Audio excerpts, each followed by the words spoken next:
Hello बच्चों, welcome back to my YouTube channel maths plaza. तो बच्चों, आज मैं इस वीडियो में बिहार बोर्ड क्लास 10th इतिहास चैप्टर 1 हिस्ट्री का चैप्टर 1 जिसका नाम है यूरोप में राष्ट्रवाद। यूरोप में राष्ट्रवाद। आज मैं इस चैप्टर के सभी प्रश्न उत्तर का सॉल्यूशन कराने वाला हूँ, यानी सभी प्रश्नों का उत्तर कराने वाला हूँ। आइए देखते हैं। पहले दिया है वस्तुनिष्ठ प्रश्न। वस्तुनिष्ठ का मतलब होता है ऑब्जेक्टिव क्वेश्चन। क्या होता है ऑब्जेक्टिव क्वेश्चन?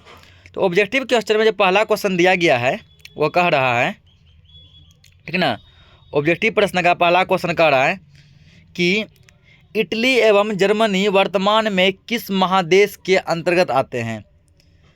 उत्तरी अमेरिका, दक्षिणी अमेरिका, यूरोप या पश्चिमी एशिया? तो याद रखिएगा, इटली और जर्मनी वर्तमान में यूरोप महादेश के अंतर्गत आते हैं। Option go. अगला है, फ्रांस में किस शासक वंश की पुनर्स्थापना वियना कांग्रेस के द्वारा की गई थी? बताइए। हैब्सबर्ग, अर्लिया वंश, बुर्बो वंश, जारशाही? तो फ्रांस में बुर्बो वंश की फिर से स्थापना की गई, किसके माध्यम से? तो वियना कांग्रेस के माध्यम से। Option go. अगला है, मेजनी का संबंध किस संगठन से था? लाल सेना, कार्बोनरी, फिलिक हेटारिया, डायट? किससे था? तो मेजनी का संबंध कार्बोनरी से था। क्या हो जाएगा? ऑप्शन खो will be the correct answer.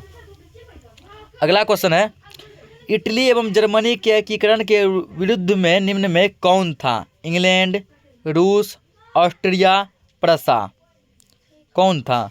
तो ऑस्ट्रिया। ऑस्ट्रिया इटली और एकीकरण का क्या था? बाधा था। काउंट काबूर को विक्टर इमैनुअल ने किस पद पर नियुक्त किया? सेनापति, फ्रांस में राजदूत, प्रधानमंत्री या फिर गृह मंत्री?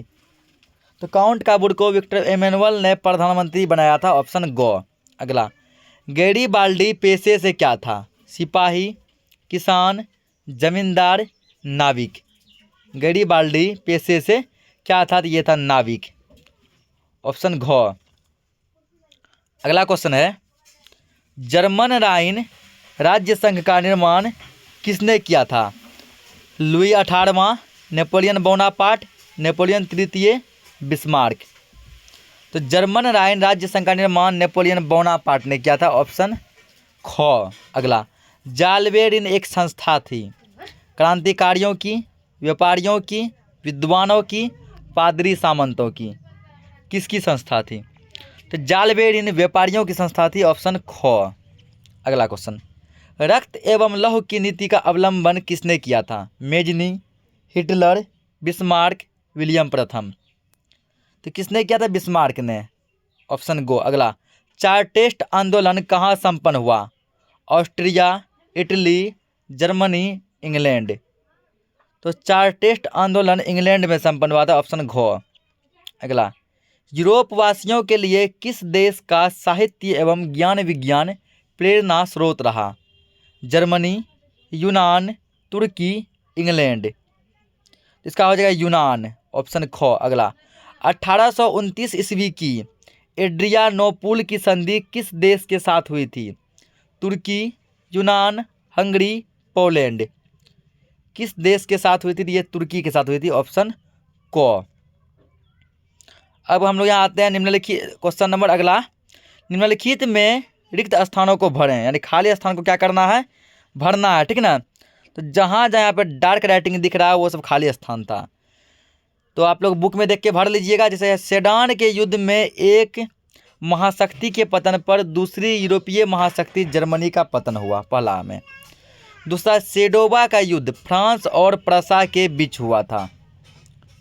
यहाँ फ्रांस और प्रसा हो जाएगा। अगला, 1848 ईस्वी की फ्रांसीसी क्रांति ने पुरातन युग का अंत कर दिया।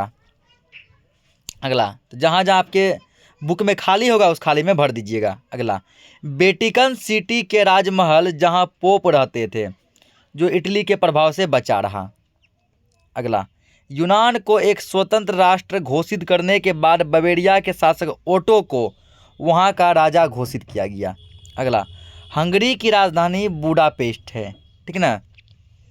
तो फिल इन द ब्लैंक्स भी हो गया, यानी खाली स्थान क्लियर। अगला क्या है? अगला है मिलान करना है, ठीक ना।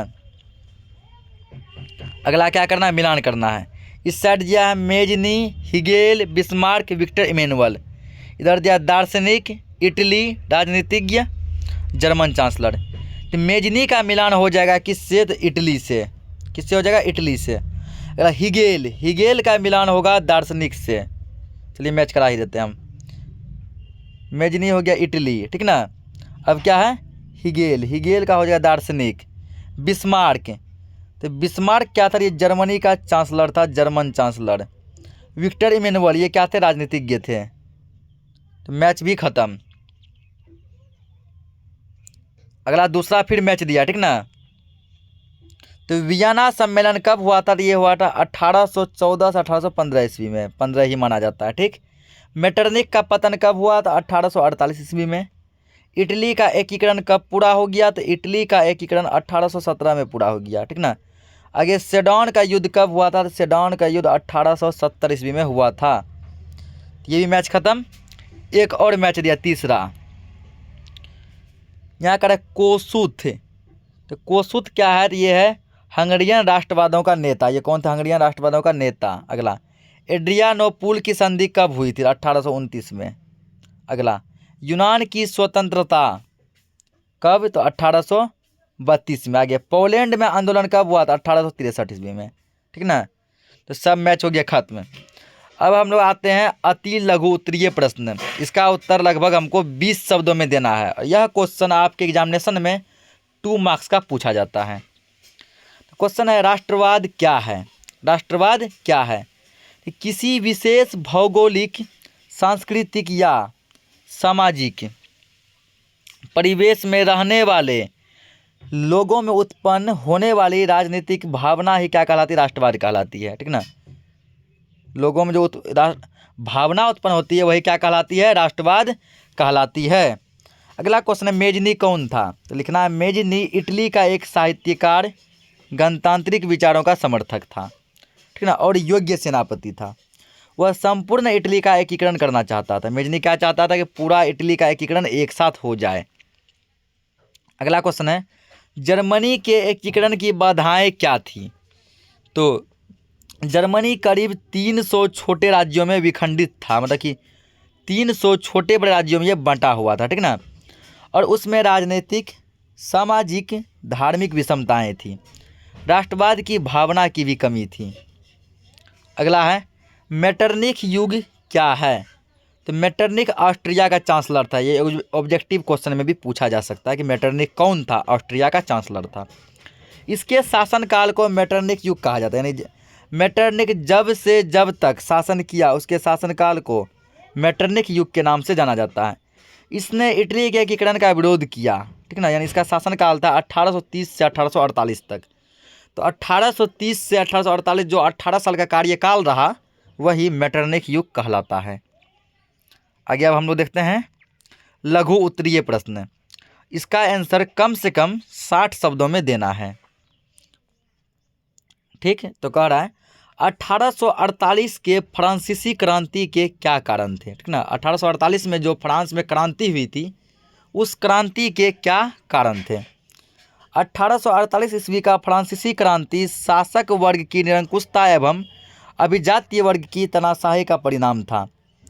यानी जो वर्ग शासन करते थे वो निरंकुश थे, ठीक ना, और जो अभिजातीय वर्ग थे वो दूसरों पर तानाशाही क्या करते थे, उसी का यह क्या है? निष्कर्ष है, परिणाम है। फ्रांसीसी जनता पर पुरातनपंथी विचार एवं प्रतिक्रियावादी विचारों को थोपने का प्रयास किया गया। फलस्वरूप मध्यम वर्ग जिसमें कि राष्ट्रीयता की भावना जागृत हो चुकी थी, मध्यम वर्ग में राष्ट्रीयता की भावना उठ चुकी थी, ठीक ना। तो मध्यम वर्ग ने इसका विरोध किया और इस विरोध ने 1848 में एक आंदोलन का रूप ले लिया जिसे 1848 का क्रांति कहा गया, ठीक ना, जिसके बहुत सारे परिणाम हुए, दूरगामी परिणाम हुए। अगला क्वेश्चन है तो इटली जर्मनी के एकीकरण में ऑस्ट्रिया की क्या भूमिका थी, ठीक ना। इटली और जर्मनी के एकीकरण के में ऑस्ट्रिया ने क्या भूमिका निभाई ये हम लोग समझेंगे। तो इटली जर्मनी के एकीकरण में ऑस्ट्रिया की भूमिका क्या थी? तो इटली और जर्मनी के एकीकरण में ऑस्ट्रिया की भूमिका रचनात्मक नहीं थी, मतलब अच्छी भूमिका इसकी नहीं थी। ऑस्ट्रिया इटली के एकीकरण का विरोधी था और प्रत्यक्ष हस्तक्षेप से भी चूकता नहीं था। ऑस्ट्रिया नहीं चाहता था कि इटली का एकीकरण हो। ऑस्ट्रिया के चांसलर मेटरनिक ने इटली के राष्ट्रवादी आंदोलनों को दबा लिया। इटली में जो राष्ट्रवाद की भावना जगी, जो आंदोलन हुए, उसको वो दबा लिया। जर्मनी एकीकरण में इटली और ऑस्ट्रिया के बीच युद्ध हुआ तथा ऑस्ट्रिया ने 1866 ईस्वी में पर्सा के साथ भी युद्ध छेड़ दिया। जब जर्मनी का एकीकरण होता उससे पहले इटली और ऑस्ट्रिया के बीच युद्ध हो गया और इसी बीच ऑस्ट्रिया क्या किया, 1866 ईस्वी में पर्सा के साथ भी एक युद्ध छेड़ दिया। इस प्रकार दोनों तरफ से युद्ध में फंसकर ऑस्ट्रिया की पराजय हो गई। उधर इटली से युद्ध और इधर पर्सा से युद्ध, और जर्मनी के एकीकरण का रास्ता खुल गया। अगला क्वेश्चन, यूरोप में राष्ट्रवाद फैलाने में नेपोलियन बोनापार्ट किस तरह सहायक हुआ? यूरोप में राष्ट्रवाद फैलाने में नेपोलियन बोनापार्ट की क्या भूमिका रही, समझते हैं इसको। यूरोप में राष्ट्रवाद फैलाने में नेपोलियन बोनापार्ट का अहम रोल था, मतलब काफ़ी भूमिका थी। जर्मनी में राष्ट्रवाद की भावना का घोर अभाव था, मतलब कोई व्यक्ति को जो है अपने देश से लगाव प्रेम नहीं था, जिसके कारण एकीकरण का मुद्दा नागरिकों के समक्ष नहीं था। लोगों ने कभी नहीं समझा कि हमें एकीकरण होना है। वस्तुतः जर्मनी की पृष्ठभूमि का निर्णय श्रेय नेपोलियन बोनापार्ट को ही जाता है। जर्मनी यदि एकीकरण हुआ, वहाँ के लोगों में यदि राष्ट्रवाद की भावना जगी, तो वो नेपोलियन बोनापार्ट के कारण। इस प्रकार जर्मनी में राष्ट्रवाद के उदय के बाद हंगरी, यूनान, पोलैंड में राष्ट्रीयता की भावना का उदय हुआ और मूल रूप से यूरोपीय राज्यों में एकीकरण के रूप में सामने आया। तो तीसरा क्वेश्चन भी क्लियर। चौथा क्वेश्चन है, गैरीबाल्डी के कार्यों की चर्चा करें। तो गैरीबाल्डी एक राष्ट्रीय नेता था। उसने अपनी सेना बनाकर बुर्बो राजवंश को हराकर सिसिली तथा नेपल्स में अपनी सत्ता स्थापित की। गैरीबाल्डी ने खुद का एक सेना बनाया, सिसिली और नेपल्स पर आक्रमण किया और दोनों को जीत लिया। गैरीबाल्डी ने रोम पर भी आक्रमण की योजना बनाई, लेकिन काबुल से भेंट हो जाने पर इस योजना को त्याग दिया। वो सोचा था कि रोम से भी युद्ध करेंगे, इतने में इसका भेंट हो गया काउंट काबुल से। दक्षिणी इटली के शासक बनने का प्रस्ताव भी उसने अस्वीकार कर दिया था। जब इसको विक्टर इमैनुअल के द्वारा दक्षिणी इटली का राजा बनने का प्रस्ताव दिया गया तो ये उसको स्वीकार कर दिया। गैरीबाल्डी ने अपनी सारी संपत्ति राष्ट्र को दे दिया और साधारण किसान की भांति वो जीवन जीने लगा। इस तरह वह त्याग और बलिदान का प्रतिमूर्ति था। अगला क्वेश्चन, विलियम प्रथम के बगैर जर्मनी का एकीकरण बिस्मार्क के लिए असंभव था। कैसे? कहने का मतलब हुआ कि यदि विलियम प्रथम ना होता तो जर्मनी का एकीकरण बिस्मार्क नहीं कर पाता। ऐसा क्यों कहा गया? तो विलियम प्रथम राष्ट्रवादी विचारों का पोषक था। उसने अनेक सुधार किए, फलस्वरूप जर्मनी में औद्योगिक क्रांति की हवा तेज हो गई। जर्मनी में यदि औद्योगिक क्रांति की हवा तेज हो गई तो उसका श्रेय विलियम प्रथम को जाता है। विलियम के प्रयासों से जर्मन राष्ट्रवादियों को एकता सूत्र में बांधने का प्रयास तेज हुआ। इस प्रकार विलियम के राष्ट्रवादी नीतियों और कार्यों के बाद बिस्मार्क ने जर्मनी के एकीकरण का कार्य पूरा किया और उसमें सफल हो पाया। तो लघु उत्तरीय प्रश्न भी खत्म। अब हम लोग बढ़ते हैं दीर्घ उत्तरीय प्रश्न की ओर, जिसका उत्तर आप लोगों को कम से कम 150 शब्दों में देना है। और यह जब भी पूछेगा आपके एग्जाम में 5 नंबर का पूछेगा और आपको 5 नंबर पूरा दे के जाएगा। तो क्वेश्चन कर रहा है, इटली के एकीकरण में मेजनी, काउंट काबूल और गैरीबाल्डी के योगदानों को बतावें। इटली के एकीकरण में इन तीनों की क्या भूमिका रही? इटली के एकीकरण में मेजनी, काबूल और गैरीबाल्डी तीनों ने महत्वपूर्ण योगदान दिया था। सर्वप्रथम मेजनी ने 1820 में इसके लिए प्रयास शुरू किया। मेजनी 1820 से ही शुरू कर दिया कि इटली का एकीकरण करना है और एक गुप्त दल की स्थापना करने की कोशिश की। मेजनी को ऑस्ट्रिया के विरोध का सामना करना पड़ा और वह 2 बार ऑस्ट्रिया के शासक से हार गया। ये ऑस्ट्रिया के शासक से हार गया, फिर भाग गया, फिर लौट के आया, फिर हार गया। परंतु मेजनी के प्रयासों से इटली में राष्ट्रवाद की भावना का उदय हो चुका था। इतना तो हो चुका था, इटली आज़ाद तो नहीं हुआ, एकीकरण नहीं हुआ, लेकिन वहाँ के लोगों में राष्ट्रीयता की भावना जग चुकी थी। काउंट काबूल एक सफल कूटनीतिज्ञ एवं राष्ट्रवादी था। वह इटली के एकीकरण में सबसे बड़ी बाधा ऑस्ट्रिया को मानता था। इसके लिए उसने फ्रांस से हाथ मिलाया। इटली के एकीकरण में वो सबसे बड़ी बाधा किसको मानता था? ऑस्ट्रिया को। इस उद्देश्य से वो क्या किया? फ्रांस से दोस्ती कर लिया। काबूल ने अपने कूटनीति से इटली के एकीकरण को पूरे यूरोप की समस्या बना दिया। काबुल ने नेपोलियन तृतीय से भी संधि कर ली, इससे भी क्या किया, संधि कर लिया, दोस्ती कर लिया। उत्तर और मध्य इटली की जनता काबुल के समर्थन में एकीकरण के लिए प्रयासरत थी और इस प्रकार एक बड़े राज्य के रूप में इटली सामने आया। परंतु काबुल का ध्यान मध्य और इटली के एकीकरण पर नहीं था, मध्य इटली की तरफ इसका ध्यान था ही नहीं। गैरीबाल्डी, फिर आया गैरीबाल्डी। गैरीबाल्डी महान क्रांतिकारी था, परंतु उसके विचार काबुल से नहीं मिलते थे। कौन? काबुल का विचार और गैरीबाल्डी के विचार बिल्कुल ही अलग था, ठीक ना, बिल्कुल क्या था, अलग था। उद्देश्य एक सीमा पर थी। इस प्रकार 1871 ईस्वी में इटली का एकीकरण मेजनी, काबुल और गैरीबाल्डी जैसे राष्ट्रवादी नेताओं के योगदान से पूरा हुआ। अगला क्वेश्चन दिया है, जर्मनी के एकीकरण में बिस्मार्क की भूमिका का वर्णन करें। जर्मनी के एकीकरण में बिस्मार्क की क्या भूमिका रही, उसका पूरा वर्णन करना है। तो बिस्मार्क एक सफल कूटनीतिज्ञ और राष्ट्र सेनापति था। जर्मन डायट में प्रशा का प्रतिनिधि रहते हुए उसने अपनी सफल कूटनीतिज्ञ का परिचय दिया, ठीक ना। वह जर्मन एकीकरण में सैन्य शक्ति के महत्व को समझता था, अतः इसके लिए उसने रक्त और लौह की नीति का अवलंबन किया। ये ऑब्जेक्टिव में पूछता है कि रक्त और लौह की नीति का अवलंबन किसने किया? बिस्मार्क ने किया था। अपनी नीतियों से प्रशा का शुद्धिकरण किया और इस प्रकार प्रशा उस समय से सबसे मजबूत ऑस्ट्रिया से किसी मामले में कम नहीं था। प्रशा को ये इतना स्ट्रॉन्ग बना दिया कि उस समय का सबसे जो मजबूत देश था ऑस्ट्रिया था, उसके किसी मामले में ये कम नहीं था। बिस्मार्क ने इटली से संधि कर ऑस्ट्रिया से प्रभाव खत्म हो गया और जर्मनी का एकीकरण 2/3 कार्य खत्म पूरा कर लिया, लगभग 75% काम को कंप्लीट कर लिया। शेष के लिए उसे फ्रांस से युद्ध करना पड़ा और सेडान की लड़ाई फ्रांसीसियों की ज़बरदस्त हार हुई। सेडान की लड़ाई में फ्रांसीसी हार गया। अंततः जर्मनी 1871 ईस्वी तक एकीकृत राष्ट्र बन रूप में सामने आया। अगला क्वेश्चन है, राष्ट्रवाद के उदय के कारणों एवं प्रभावों की चर्चा करें। राष्ट्रवाद के उदय के क्या कारण थे और इसके क्या क्या प्रभाव हुए, सबका चर्चा हमको करना है। तो राष्ट्रवाद एक भावना है जो किसी विशेष भौगोलिक, सांस्कृतिक या सामाजिक परिवेश में रहने वाले लोगों में एकता की वहन करती, यानी प्रतिफल है। एकता एवं राजनीतिक जागृति का प्रतिफल है। यूरोप में राष्ट्रवाद के कारण भी यथेष्ट थे, इसके प्रभाव भी युगांतकारी हुए। यूरोप में राष्ट्रवाद को बढ़ावा देने में नेपोलियन के आक्रमणों का महत्वपूर्ण योगदान दिया गया। फ्रांसीसी क्रांति ने राजनीति को अभिजातीय वर्गीय परिवेश से बाहर कर उसे सैकड़ों और सर्वसाधारण की वस्तु बना दिया। उसके फलस्वरूप प्रतिक्रियावादी एवं सुधारवादी शक्तियों का विकास हुआ। इस बीच शासक वर्ग निरंकुश एवं जनभावना को दबाने वाले थे। इन्हीं सब कारणों की वजह से राष्ट्रवाद का प्रादुर्भाव हुआ और उसका मूर्ति रूप यूरोपीय राज्यों के एकीकरण के रूप में सामने आया। इसके फलस्वरूप कई बड़े और छोटे राज्यों का उदय हुआ।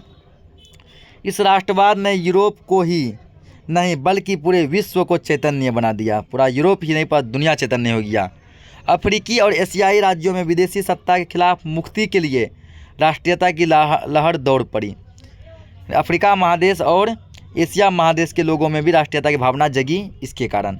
इस प्रकार यह कहा जा सकता है कि यूरोपीय राष्ट्रवाद के उपरांत पूरे विश्व के मानचित्र में बदलाव आ गया। चौथा क्वेश्चन देखते हैं। चौथा क्वेश्चन है, जुलाई 1830 की क्रांति का विवरण दें। जुलाई 1830 का क्रांति क्यों हुआ था, इसका क्या कारण था? फ्रांस में उभर रही राष्ट्रीयता की भावना जन जन तक पहुंच चुकी थी और उसका समर्थन अनेक उदारवादी एवं सुधारवादी लोग कर रहे थे। परंतु चार्ल्स दशम, जिसका चार्ल्स एक्स आपकी बुक में लिखा होगा, चार्ल्स दशम जो निरंकुश एवं प्रतिक्रियावादी शासक था ने उसको दबाने का कार्य किया। यानी फ्रांस के राष्ट्रीयता की भावना को चार्ल्स दशम ने दबाने का प्रयास किया। संवैधानिक लोकतंत्र की स्थापना ना हो इस राह में उसने कई गतिरोध उत्पन्न किए। उसके प्रधानमंत्री पोलिग्नेक ने समान नागरिक संहिता के स्थान पर शक्तिशाली अभिजातीय वर्ग की स्थापना की। यहाँ से एक ऑब्जेक्टिव भी पूछ सकता है कि चार्ल्स दशम का प्रधानमंत्री कौन था, तो याद रखिएगा पोलिग्नेक। उन्हें विशेषाधिकार प्रदान किए। उसके इस कार्य से उदारवादियों में पोलिग्नेक के विरुद्ध 28 जुलाई 1830 ईस्वी को 4 अध्यादेशों के द्वारा उदार तत्वों का गला घोंट दिया गया। जिसके फलस्वरूप फ्रांस में 28 जून 1830 ईस्वी से गृह युद्ध आरंभ हो गया। इसे ही जुलाई 1830 ईस्वी का क्रांति कहा गया। इसका प्रभाव पूरे यूरोप पे पड़ा और राष्ट्रीयता की भावना का प्रस्फुटन हुआ। उसमें सभी यूरोपीय राष्ट्रों को राजनीतिक एकीकरण, संवैधानिक सुधारों तथा राष्ट्रवाद के विकास का मार्ग प्रशस्त किया। अगला क्वेश्चन और लास्ट क्वेश्चन है, यूनानी स्वतंत्रता आंदोलन का संक्षिप्त विवरण दें। यूनान का अपना गौरवमय इतिहास रहा है। यूनान का अपना खुद का एक गौरवमय इतिहास है, जिससे उसे पाश्चात्य का मुख्य स्रोत माना जाता है। यूनानी सभ्यता के साहित्य, प्रगति, विचार, दर्शन, कला, चिकित्सा विज्ञान आदि क्षेत्रों की उपलब्धियां उनके प्रेरणा स्रोत थे। इसके बाद भी यूनान तुर्की के अधीन था। इतना कुछ होने के बाद भी यूनान तुर्की का गुलाम था। फ्रांसीसी क्रांति ने यूनानियों में राष्ट्रीयता की भावना की लहर दौड़ गई, क्योंकि धर्म, जाति और संस्कृति के आधार पर इसकी पहचान एक थी। इस तरह एक आंदोलन की शुरुआत हुई जिसका उद्देश्य तुर्की शासन से यूनान को स्वतंत्र राष्ट्र करना था, ठीक ना। यूनान से तुर्की का शासन हटाना था। यूनान सारे यूरोप वासियों के लिए प्रेरणा एवं सम्मान का पर्याय बन चुका था। पूरे यूरोप महादेश में जितने भी देश थे सभी यूनान का इज्जत किया करते थे। रूस का जार भी व्यक्तिगत रूप से यूनान के नेतृत्व में यूनान में विद्रोह शुरू हुआ। रूस का जार भी व्यक्तिगत रूप से यूनान की स्वतंत्रता के पक्ष में था। रूस का राजा भी यूनान के सपोर्ट में था। 1827 में लंदन में एक सम्मेलन हुआ जिसमें इंग्लैंड, फ्रांस और रूस ने मिलकर तुर्की के खिलाफ यूनान के समर्थन में संयुक्त कार्रवाई का निर्णय लिया। इंग्लैंड, फ्रांस और रूस ये सभी जी यूनान का साथ दिया और तुर्की के खिलाफ कुछ घोषणा किए। तुर्की के समर्थन में सिर्फ मिस्र देश था और कोई भी नहीं। युद्ध में तुर्की की सेना बुरी तरह पराजित हुई, जिसके फलस्वरूप यूनान को स्वायत्तता देने की बात हुई। फलस्वरूप 1832 ईस्वी में यूनान को एक स्वतंत्र राष्ट्र घोषित कर दिया गया और बवेरिया का शासक ओटो को यूनान का राजा बनाया गया। तो इसी के साथ जो है आपका हिस्ट्री का चैप्टर 1 हो गया। जय हिंद, जय भारत। तो मिलते हैं हम लोग नेक्स्ट चैप्टर में। तब तक के लिए बहुत बहुत धन्यवाद।